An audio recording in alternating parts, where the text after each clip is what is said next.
خوش آمدید. آج ہم ایک ایسے موضوع پر بات کر رہے ہیں جس سے شاید ہم سبھی کسی نہ کسی طرح جوجھتے ہیں. وہ چھوٹے چھوٹے کام لامتناہی جو سارا دن کھا جاتے ہیں، جسے کہتے ہیں سطحی کام یا شالو ورک. تو آج کا مقصد یہ ہے کہ بھئی اس شور کو کیسے کم کیا جائے تاکہ اس کام کے لیے جگہ بنے جو واقعی اہم ہے، یعنی گہرا کام، ڈیپ ورک. ہماری یہ گفتگو کیل نیوپورٹ کی کتاب ڈیپ ورک کے رول 4 ڈرین دا شالوز پر مبنی ہے. تو مشن آج کا یہ سمجھنا کہ یہ سطحی کام آخر ہے کیا، اور یہ ہماری پیداواری صلاحیت کو کیسے آپ کہیں کہ چپکے سے نقصان پہنچاتا ہے، اور سب سے اہم وہ کون سی حکمت عملیاں ہیں جن سے ہم اسے قابو میں لا سکتے ہیں. جی بالکل. دیکھیں، گہرا کام وہ ہے جس میں آپ پوری طرح محو ہو جائیں، جو آپ کی ذہنی صلاحیتوں کو چیلنج کرے، کچھ نیا تخلیق ہو. دوسری طرف ہے سطحی کام، اکثر انتظامی نوعیت کا، کم سوچ بچار والا، وہ کام جو آپ ای میل چیک کرتے ہوئے یا فون پر بھی شاید کر لیں. تو آج ہم اسی مواد کا نچوڑ نکالیں گے، ان حکمت عملیوں پر بات کریں گے جو واقعی فرق ڈال سکتی ہیں. آئیے پھر گہرائی میں اترتے ہیں. اچھا، تو شروع کرتے ہیں سیتی سگنل سے. جی، اب تو بیس کیمپ کے نام سے مشہور ہیں. ان کی ایک بڑی دلچسپ مثال ہے. یہ سافٹ ویئر بناتے ہیں لیکن انہوں نے کچھ غیر معمولی تبدیلیاں کی. جی ہاں، 2007 میں انہوں نے ایک تجربہ کیا. سننے میں کافی عجیب لگتا ہے. انہوں نے اپنا کام کا ہفتہ 5 دن سے کم کر کے 4 دن کر دیا، اور حیران کن بات یہ تھی کہ ملازموں نے 1 دن کم کام کر کے بھی تقریباً اتنا ہی کام مکمل کر لیا. یہ اتنا کامیاب رہا کہ انہوں نے اسے مستقل کر دیا. ہر سال مئی سے اکتوبر تک 4 روزہ ہفتہ. ایک منٹ، کیا مطلب؟ کیا وہ 40 گھنٹے کا کام 4 دنوں میں نچوڑ رہے تھے؟ یہ تو اور بھی تھکا دینے والا نہیں لگتا. نہیں، یہی تو اصل نقطہ ہے.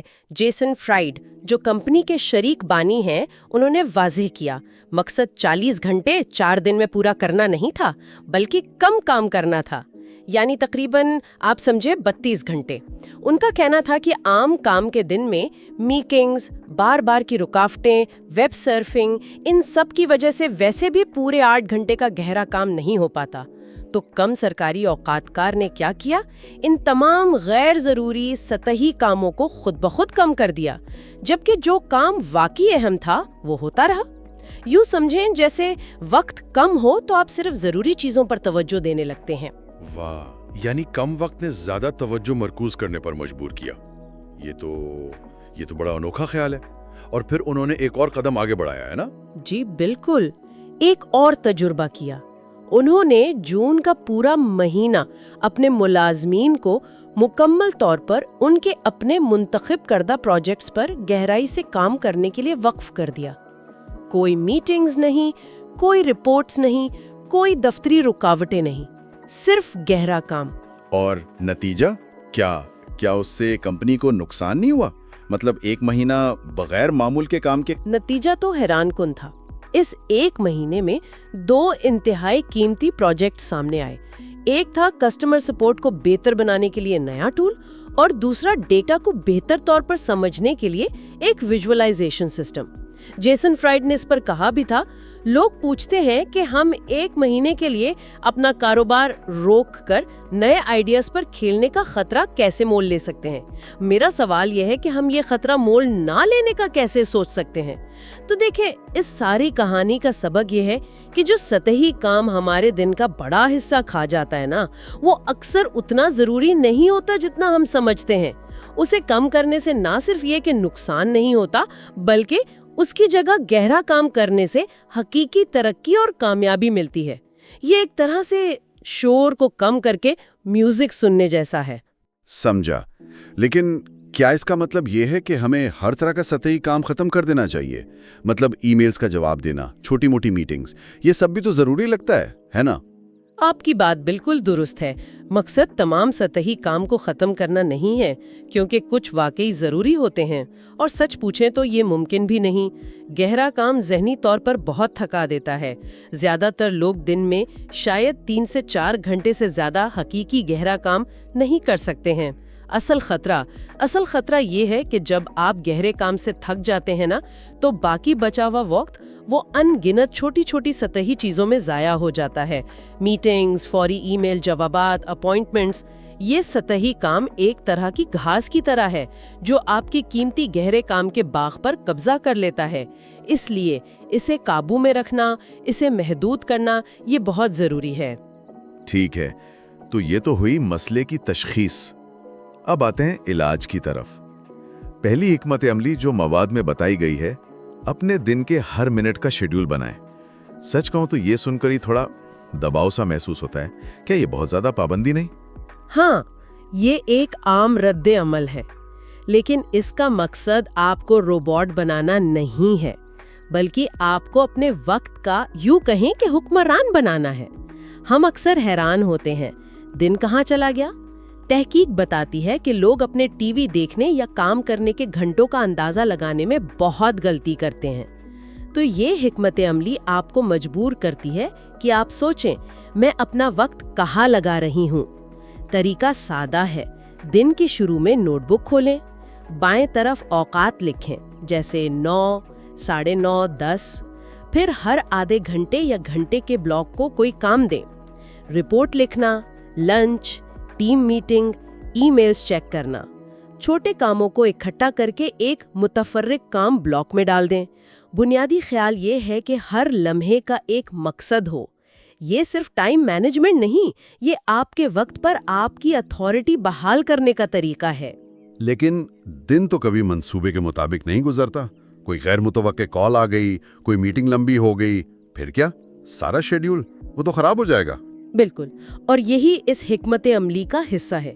جب خلل پڑے، اور وہ پڑے گا، تو آپ فوراً رکیں اور باقی دن کے لیے ایک نظر ثانی شیڈیول بنائیں. صفحے پر پرانے بلاکس کاٹیں، نئے بنائیں. مقصد سختی سے پہلے منصوبے پر قائم رہنا نہیں ہے، بلکہ ہر لمحے سوچ سمجھ کر فیصلہ کرنا ہے کہ اب سب سے بہتر کیا کرنا ہے. اس کو کامیاب بنانے کے لیے چند گر ہیں. وقت کا بہتر اندازہ لگانا سیکھیں. شروع میں ہم کم اندازہ لگاتے ہیں. کچھ اضافی مشروط بلاکس رکھیں. اگر کام جلدی ختم ہو جائے تو کیا کریں گے؟ اور غیر متوقع کاموں کے لیے کچھ لچکدار وقت رکھیں. ایک تبصرہ نگار جوزف کا ذکر ہے. اس نے کہا کہ یہ طریقہ منٹ گننے پر زیادہ زور دیتا ہے بجائے اس کے کہ کام میں محو ہو جائے. کیا یہ تخلیقی صلاحیتوں کو نہیں مارتا؟ یہ ایک دلچسپ نقطہ ہے، لیکن در حقیقت اس کے برعکس ہو سکتا ہے. مقصد پابندی نہیں، سوچ بچار ہے. اگر آپ کو کوئی شاندار آئیڈیا آتا ہے تو آپ خوشی سے شیڈیول کو ایک طرف رکھ سکتے ہیں. اصل فائدہ یہ ہے کہ یہ ساخت آپ کو فضول چیزوں سے بچاتی ہے. بار بار ای میل چیک کرنا، ویب سرفنگ وغیرہ، اور آپ کو جان بوجھ کر گہرے کام کے لیے وقت نکالنے پر مجبور کرتی ہے. یہ آپ کو مسلسل پوچھنے کی عادت ڈالتی ہے، کیا یہ کام میرے وقت کا بہترین استعمال ہے؟ تو ساخت دراصل گہرائی کے لیے جگہ بناتی ہے. اچھا، تو ہم نے وقت کو منظم کرنے کی بات کی، لیکن اس منظم وقت میں کرنا کیا ہے؟ یہ کیسے طے کریں کہ کیا گہرا ہے اور کیا سطحی ہے؟ دوسری حکمت عملی اسی بارے میں ہے، ہر سرگرمی کی گہرائی کی پیمائش کرنا. جی ہاں، کیونکہ بہت سے کام نتیجہ خیز محسوس ہوتے ہیں لیکن ہوتے نہیں. اس کے لیے مواد ایک بڑا دلچسپ سوال پیش کرتا ہے جو آپ خود سے پوچھ سکتے ہیں. میرے شعبے میں بغیر کسی خاص ٹریننگ کے ایک ذہین نئے کالج گریجویٹ کو یہ کام مکمل کرنے کی تربیت دینے میں کتنا وقت؟ مہینوں میں لگے گا. یہ تو پیمائش کا ایک انوکھا طریقہ ہے. ذرا مثالوں سے واضح کریں گی؟ بالکل. فرض کریں آپ ایک پروفیسر ہیں اور آپ کو ایک تحقیقی مقالے کا مسودہ ایڈٹ کرنا ہے. اس کے لیے آپ کو اپنے شعبے کا گہرا علم چاہیے، سالوں کا تجربہ، تنقیدی سوچ. ایک نئے گریجویٹ کو یہ سکھانے میں کتنے مہینے لگیں گے؟ شاید 50، 75 یا اس سے بھی زیادہ. تو یہ واضح طور پر گہرا کام ہے. اب دوسری مثال، آپ کو سامانئی سیلز کے اعداد و شمار پر ایک پاور پوائنٹ پریزنٹیشن بنانی ہے. اس کے لیے پاور پوائنٹ سیکھنا ہوگا، کمپنی کا فارمیٹ سمجھنا ہوگا، سیلز کے بنیادی میٹرک سمجھنے ہوں گے. ایک ذہین گریجویٹ یہ سب کتنی دیر میں سیکھ لے گا؟ شاید 2 مہینے. تو یہ سطحی کام کے زمرے میں آتا ہے. اور میٹنگز کا کیا؟ وہ تو اکثر اہم لگتی ہیں. فرض کریں آپ کسی اہم پروجیکٹ کی سٹیٹس اپڈیٹ میٹنگ میں شریک ہیں. اس میں حصہ لینے کے لیے آپ کو پروجیکٹ کی بنیادی باتیں جاننی ہوں گی، اہم संग मील, कौन क्या कर रहा है वगैरह. गहरी तकनीकी महारत शायद जरूरी ना हो. एक नया ग्रेजुएट ये सब समझने में कितना वक्त लेगा? शायद 3 महीने. तो ये भी ज्यादातर सतही काम ही है. ओह, तो इस सवाल का मकसद ये है कि हम अपने कामों को ज्यादा मौजुआती अंदाज से देख सकें, ये जान सकें कि कौन सा काम वाकई हमारी मुनफरिद महारत का इस्तेमाल करता है. बिल्कुल, ये एक ज़हनी मश्क है. जिन कामों को सीखने में महीनों या साल लगते हैं, वो आपकी असल कदर हैं. उन्हें तरजीह दें. जिन कामों को कोई नया शख्स चंद महीनों में सीख सकता है, वो सतही हैं, चाहे वो मसरूफ रखने वाले ही क्यों ना हो. उन्हें कम से कम करने की कोशिश करें या किसी और को सौंप दें. ये आपको बताता है कि आपका वक्त कहाँ सबसे ज्यादा कीमती है. ये समझ में आता है और ये हमें अगली हिकमत अमली पर लाता है, जो कि काफ़ी जुर्रतमंदाना लगती है. अपने बॉस से पूछें कि आपके वक्त का कितना फीसद सतही काम पर खर्च होना चाहिए. क्या ये पूछना अजीब नहीं लगेगा? शुरू में शायद लगे, लेकिन ये एक इंतहाई ताकतवर सवाल है. हिकमत अमली ये है कि आप अपने मैनेजर के साथ बैठें, या अगर आप खुद अपने बॉस हैं तो खुद से ये अहद करें. पहले वजाहत करें कि आपकी नज़र में गहरा और सतही काम क्या है, फिर 1% पर इत्तेफाक करें. मवाद तजवीज़ करता है कि इल्म पर मबनी कारकुनों के लिए ये 30 से 50% के दरमियान हो सकता है कि वो सतही काम पर लगाएं, और फिर उस बजट के अंदर रहने की कोशिश करें. इसका फायदा क्या होगा? बॉस शायद के भाई सारा काम ही जरूरी है. इस गुफ्तगू के कई फायदे हैं. पहला, ये आपको उन प्रोजेक्ट्स या दरखास्तों को नहीं कहने की बुनियाद फराहम करता है जो आपके सतही काम के बजट से तजावुज़ कर रहे हों. दूसरा, ये आपको मौजूदा कामों में भी सतही अनासर को कम करने पर उकसाता है. मसलन, क्या हर हफ्ते स्टेटस मीटिंग ज़रूरी है या ईमेल अपडेट काफ़ी है? तीसरा, ये आपके फैसलों को इदारा जाती हिमायत देता है. और शायद सबसे अहम बात, ये मैनेजर्स को सतही काम के मजमूई बोझ और उसकी लागत से आगाह करता है. जब वो देखते हैं कि एक महंगा तरबियत याफ्ता मुलाजिम अपना आधा वक्त ईमेल्स और गैर ज़रूरी मीटिंग्स में गुजार रहा है, तो उन्हें एहसास होता है कि ये वसाइल का कितना बड़ा ज़ाया है. खुद मुलाजिम अफराद के लिए ये हर मौके को हाँ कहने के दबाव से निपटने में मदद करता है और उन्हें अपनी तवानाई सबसे ज्यादा कदर पैदा करने वाले काम पर मरकूज रखने में मदद देता है. और अगर बॉस मुत्तफिक ना हो, अगर वो कहे कि नहीं आपको ये सब कुछ करना ही पड़ेगा, तो ये भी एक अहम मालूमात है. इसका मतलब है कि आपकी मौजूदा पोजीशन या कंपनी गहरे काम को अहमियत नहीं देती, और आज की माइशत में गहरा काम ही असल मुसाबकती बरतरी है. ये जानने के बाद आप फैसला कर सकते हैं कि क्या आपको ऐसी जगह तलाश करनी चाहिए जहां आपकी गहरी सलाहियतों की ज्यादा कद्र हो. ठीक है, अगली हिकमत अमली, अपना काम शाम 5:30 बजे तक खत्म करें. ये तो बहुत से कल्चर्स में, खास तौर पर तालीमी या कॉर्पोरेट दुनिया में बिल्कुल उलट बात लगती है, जहां देर तक काम करना कामयाबी की अलामत समझा जाता है. क्या ये वाकई मुमकिन है? ये बिल्कुल मुमकिन है, और इसे मुकर्ररा औकात कार पैदावारियत या फिक्स स्केड्यूल प्रोडक्टिविटी कहते हैं. ख्याल ये है कि आप अपने लिए काम ख़त्म करने का एक सख्त वक्त मुकर्रर करें, मसलन 5:30 बजे, और फिर इस हद के अंदर रहते हुए अपने काम को मुकम्मल करने के तरीके ढूंढें. मुसन्निफ अपनी मिसाल देता है कि वो शाम 5:30 बजे के बाद काम नहीं करता और रात के ईमेल्स भेजने से गुरेज करता है. इसका मुवाजना उस टॉम नामी प्रोफेसर से करें जिसका जिक्र मवाद में है, जो दिन में 12 घंटे दफ्तर में गुजारता था, लेकिन उसका ज़्यादातर वक्त मीटिंग्स और इंतज़ामी कामों में जाता था और असल तहकीकी काम के लिए सिर्फ 1.5 घंटा मिलता था. ये मसरूफियत थी, पैदावारियत नहीं.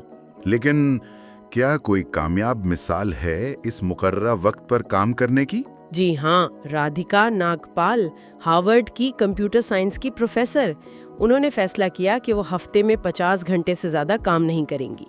ये फैसला उन्होंने उस वक्त किया जब वो टेन्योर ट्रैक पर थीं, जो कि तालीमी दुनिया में इंतहाई दबाव वाला वक्त होता है. न सिर्फ उन्होंने इस पर अमल किया, बल्कि वो खुश रहीं और तेज़ी से तरक्की भी की. ये कैसे मुमकिन हुआ? उन्होंने अपने काम को 50 घंटे में कैसे समेटा? किलीद ये थी कि उन्होंने सतही कामों पर सख्त हदें लगाईं. मसलन, उन्होंने फैसला किया कि वो साल में सिर्फ 5 बार कॉन्फ्रेंसों में सफ़र करेंगी, जबकि उनके शोबे में 12 से 24 बार सफ़र करना आम था. वो हर दरखास्त को हाँ कहने में बहुत मोहतात थीं, जब वो इनकार करती तो लंबी चौड़ी वजाहतें नहीं देती, बस कहती माजरत, शेड्यूल में गुंजाइश नहीं। वो मुतबादिल हल पेश करने से भी गुरेज करती थी। तो ये हदबंदी खुद ब खुद आपको ज्यादा बेरहम बनाती है कि आप अपना वक्त कहाँ लगाते हैं? बिल्कुल, ये एक कामयाबी की जहनियत या स्कार्सिटी माइंडसेट पैदा करती है। आपका पहले से तयशुदा जवाब नहीं बन जाता है जब तक कि कोई चीज़ वाकई अहम ना हो। ये आपके वक्त तक रसाई का मेयार बुलंद कर देता है। आपको मजबूरन बेहतर मंसूबाबंदी करनी पड़ती है और ज़्यादा मौसर तरीके से काम करना पड़ता है। ये उन मफरूज़ों को भी चैलेंज करता है कि कामयाब होने के लिए आपको हर वक्त दस्तयाब रहना होगा। मुसन्निफ इसे एक ताकतवर मेटा हैबिट कहता है, एक आदत जो दूसरी अच्छी आदतों को जन्म देती है। और आखिर में 5वीं हिकमत अमल, जो शायद बहुत से लोगों के लिए सबसे मुश्किल हो, पहुंच से बाहर बने, खास तौर पर ईमेल के हवाले से। मुसन्निफ कहता है कि ईमेल एक ऐसा जाल है जिसने हमारी तवज्जो पर कब्जा कर लिया है। जी हाँ, ईमेल एक बहुत बड़ा सतही काम का जरिया बन चुका है। पहली टिप है, आपको ईमेल भेजने वालों से ज्यादा काम करवाएं, जिसे भेजने वालों की छांटी या सेंडर फिल्टर्स कहा गया है। मतलब ये कि लोगों के लिए आप तक पहुंचना थोड़ा मुश्किल बना दें। मुश्किल बना दें, लेकिन क्या इससे लोग राब्ता करना बंद नहीं कर देंगे? मकसद राब्ता खत्म करना नहीं, बल्कि गैर जरूरी राब्ता कम करना है। मुसन्निफ अपनी वेबसाइट की मिसाल देता है। वहाँ कोई आम info@ या contact@ ईमेल एड्रेस नहीं है। अगर आपको उनसे राब्ता करना है तो आपको पहले बताना होगा कि आप क्यों राब्ता कर रहे हैं, बोलने की दावत, मीडिया इंक्वायरी वगैरह, और हर एक के लिए अलग तरीका है। एक खास पता है interesting@, जिस पर आप कोई भी दिलचस्प चीज़ भेज सकते हैं, लेकिन साथ ही वाज़े लिखा है कि मैं सिर्फ उन तजवीज़ का जवाब दूंगा जो मेरे लिए बहुत मुताल्लिका होंगी। इसका फ़ायदा, ईमेल्स की तादाद कम हो जाती है, भेजने वाले की तवक्कुआत दुरुस्त हो जाती हैं, जवाब लाजमी नहीं, और आपका इनबॉक्स जिम्मेदारियों का बोझ बनने के बजाय मौके का जरिया लगता है। ये ऐसा है जैसे आप अपने घर के दरवाजे पर एक दरबान खड़ा कर दें जो हर आने वाले से पूछे कि वो क्यों आया है। दूसरी मिसालें भी हैं, जैसे कंसल्टेंट जो पहले FAQ पढ़ने को कहते हैं या फोरम पर सवाल पोस्ट करने को कहते हैं। अच्छा, ये तो हुई आने वाली ईमेल्स की बात। भेजी जाने वाली ईमेल्स के बारे में क्या? दूसरी टिप है, ईमेल भेजते या जवाब देते वक्त ज्यादा काम करें। ये कुछ उल्टा नहीं लगता? में ज्यादा काम लगता है, लेकिन तवील मुद्दत में वक्त बचाता है। इसे अमल पर मबनी ईमेल या प्रोसेस सेंट्रिक ईमेल्स कहा गया है। हम अक्सर फौरी छोटे जवाब भेजते हैं जो मसले को हल नहीं करते, बल्कि गेंद को दूसरे के कोर्ट में फेंक देते हैं। मसलन कोई पूछे कॉफी भी है और आप जवाब दें हाँ, कब? अब बातचीत का एक नया सिलसिला शुरू हो गया। अमल पर मबनी तरीका ये है कि आप पहले सोचें, इस ईमेल का असल मकसद या प्रोजेक्ट क्या है, और इस प्रोजेक्ट को कम से कम ईमेल्स में मुकम्मल करने का बेहतरीन अमल क्या है। फिर अपने जवाब में उस पूरे अमल की वजाहत करें, बताएं कि आप अभी क्या कर रहे हैं और वाज़ेह करें कि अगला कदम क्या है। मसलन कॉफ़ी वाली ईमेल के जवाब में आप लिख सकते हैं, हाँ कॉफ़ी पीते हैं, मेरे पास मंगल को 2 बजे या जुमेरात को 10 बजे वक्त है। अगर इनमें से कोई वक्त आपके लिए ठीक है तो बताएं, वरना अपनी दस्तयाबी बताएं। जगह का फैसला मुलाकात तय होने पर कर लेंगे। यानी एक ही ईमेल में ज्यादा से ज्यादा मुमकिन सवालात का जवाब दे दिया जाए ताकि बार बार की खतो किताबत से बचा जा सके। बिल्कुल, ये खुले सिरों या ओपन लूप्स को बंद करता है, जैसा कि डेविड एलन कहते हैं। आपके जहन पर कम बोझ रहता है। शुरू में ये ज्यादा सोच मांगता है, लेकिन ये ईमेल्स की कुल तादाद कम करता है। अगर आपको लगे कि लहजा थोड़ा खुश्क है तो शुरू में एक दोस्ताना जुमला शामिल कर लें। और तीसरी और आखिरी ईमेल टिप जो सबसे ज्यादा मुतनाज़िया लगती है, जवाब ना दें। क्या मतलब? ये तो बदतमीजी नहीं? ये शायद सबसे ज्यादा सकाफती तौर पर मुश्किल मशवरा है। मुसन्निफ MIT के कुछ मशहूर प्रोफेसर्स का मुशाहिदा बताता है कि उनका पहले से तयशुदा रवैया ईमेल का जवाब ना देना होता है, जब तक कि ईमेल खुद साबित न करे कि वो जवाब के काबिल है। जवाब देना एक इस्तेहाक है, हक नहीं। उसके लिए 3 उसूल बताए गए हैं कि कब जवाब ना दें। 1, अगर ईमेल मुबहम है या उसका मुनासिब जवाब देना बहुत मुश्किल है। 2, अगर सवाल या तजवीज़ आपकी दिलचस्पी या फ़ायदे की नहीं। 3, अगर जवाब देने से कोई खास फायदा नहीं होगा और जवाब ना देने से कोई खास नुकसान नहीं होगा। लेकिन क्या इससे अहम मौके ज़ाया नहीं होंगे या लोग नाराज नहीं होंगे? यकीनन मुस्तथनियात हैं। आप अपने बॉस की ईमेल को नज़रअंदाज नहीं करेंगे और शुरू में आपको बेचैनी महसूस होगी क्योंकि आप एक समाजी रिवायत तोड़ रहे हैं। लेकिन जैसा कि टिम फेरिस ने कहा है, छोटी बुरी चीज़ों को होने देने की आदत डालें। अगर आप ऐसा नहीं करते हैं तो आपको जिंदगी बदलने वाली बड़ी चीज़ों के लिए कभी वक्त नहीं मिलेगा। लोग आहिस्ता आहिस्ता आपकी तवक्कुआत के मुताबिक खुद को ढाल लेते हैं। इसका फायदा बहुत बड़ा है। आप बहुत कम ईमेल्स भेजते हैं, आप मुबहम गैर मुतालिका ईमेल्स पर वक्त ज़ाया नहीं करते और आपके इनबॉक्स की आपके वक्त और तवज्जो पर जो गिरफ्त है वो ड्रामाई तौर पर कमज़ोर हो जाती है। तो खुलासा ये है कि आज की इस गहरी गुफ्तगू से हमने सीखा कि सतही काम एक खामोश दुश्मन है जो हमारे कीमती वक्त और तवानाई को खा जाता है। इसे शिकस्त देने के लिए हमें फ़ाल हिकमत अमलियों की ज़रूरत है। अपने वक्त का हिसाब रखना और उसे मंसूबा बंद करना, अपने काम की गहराई को पहचानना, सतही काम के लिए एक हद मुकर्रर करना, अपने काम के औकात को महदूद करना और ख़ास तौर पर ईमेल जैसे खलफशार पर काबू पाना। ये सिर्फ टाइम मैनेजमेंट टिप्स नहीं है, ये आपकी तवज्जो और आपकी पैदावारी सलाहियत को वापस हासिल करने के तरीके हैं। जी बिल्कुल। और याद रखें, मकसद एक कामिल खलफशार से पाक दुनिया बनाना नहीं है जो नामुमकिन है। मकसद सिर्फ ये है कि सतही काम के शोर को इतना कम किया जाए कि गहरे बामानी काम की मौसीकी साफ सुनाई दे सके और उसके लिए ज़्यादा से ज़्यादा वक्त और ज़हनी तवानाई मुयस्सर आ सके। आखिर में सामीन के लिए एक छोटा सा चैलेंज या एक गौर तलब सवाल। अपनी जिंदगी या काम के किसी ऐसे हिस्से के बारे में सोचें जहां मसरूफ रहना शायद नतीजा खेज होने का गलत तासुर दे रहा हो। आज हमने जिन हिकमत अमलियों पर बात की, उनमें से कौन सी एक छोटी सी तब्दीली आप इस हफ्ते आजमा सकते हैं ताकि अपने लिए सिर्फ 30 मिनट इजाफी गहरी तवज्जो के लिए निकाल सकें। और सोचें, अगर ये छोटी सी तब्दीली मुस्तकिल हो जाए तो वक्त के साथ इसका मजमूई असर क्या हो सकता है।